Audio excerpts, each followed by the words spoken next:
Hello everybody, my name is Marina Susange and I'm going to talk about assessment. Particularly, I will try to explain two chapters written by Douglas Brown, Language Assessment 1 and Language Assessment 2, chapter 21 and 22. And I will try to exemplify those chapters giving examples of my own personal experience as a teacher and also as a student in a training teaching college. First of all, I would like to say that the terms evaluation, assessment, and test are not the same.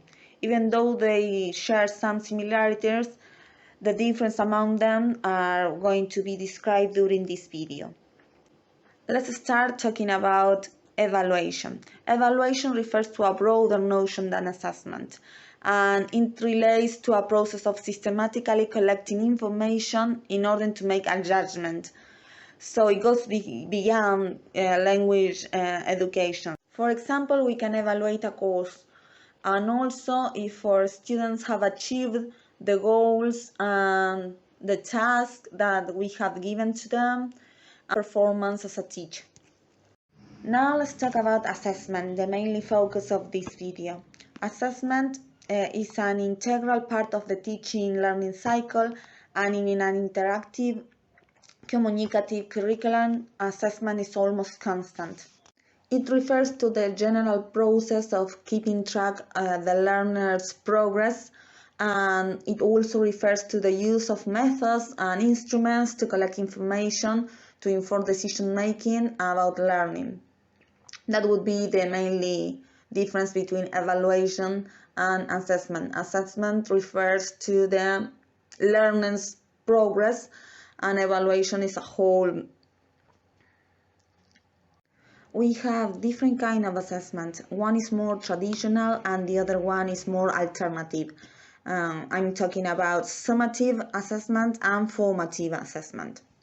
I particularly prefer formative assessment, but let's try to describe them, okay? As I said before, there are two kinds of assessments. One is more informal and the other one is more formal. Summative assessments are mainly focused on scores, so it is mainly focused on the student's product. It's related to formal assessment, in which the scores of the exercise that the students have are important. They have a limit period of time to do the exercise, and the scores of the products are the most important to evaluate. And then we have informal assessment, which involves all incidental and unplanned evaluation that we do over time, evaluating our students' skills and progress over time. From my experience as a teacher, informal assessments can have better results than formal assessments, because we can evaluate our students' achievements in a comfortable environment, and in which our students felt comfortable and safe to express their knowledge, and they can communicate with others. And informal assessments, they are in a control area, they have a period of time to do the exercise, and they are commonly nervous or they feel insecure, and sometimes the scores that they have don't demonstrate their real knowledge. Now let's talk about test.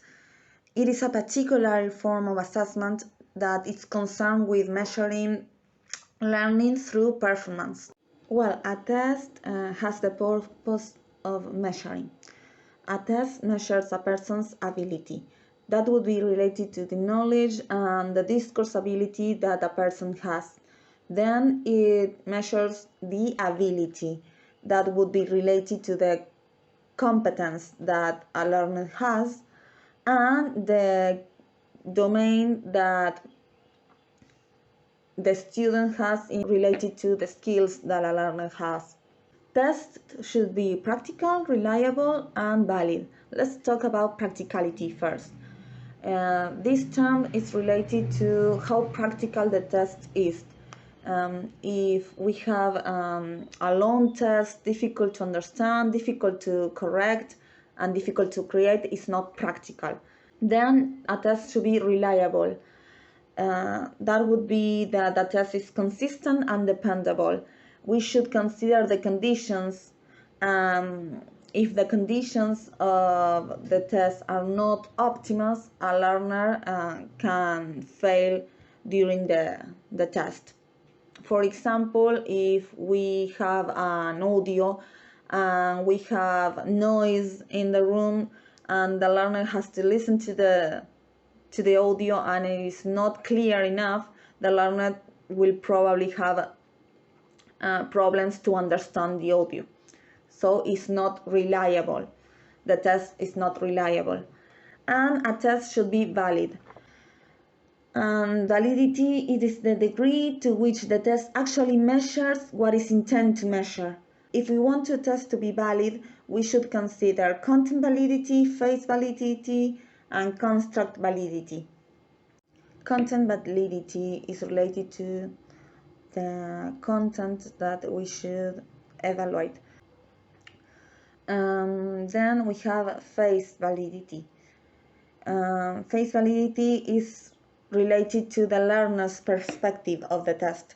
If the learners feel that the test is fair or unfair. And then we have construct validity, and it is related to the theoretical constructions. Then we have different kinds of tests. We have proficiency tests that the aim is to test standard items. We have diagnostic tests that is made during the first days of a course, and achievement tests that are related to the classroom lessons and units. And a test should be authentic. Authenticity is a form of assessment in which students are asked to perform real-world tasks in which they can demonstrate meaningful learning. And finally, to conclude with this video, I would like to talk about my personal experience as a student in the training teaching college. Well, from my point of view, alternative assessment has more benefits than traditional assessment. For example, I think that portfolios and peer assessment are really helpful for us, also for our students to watch their improvement during the course.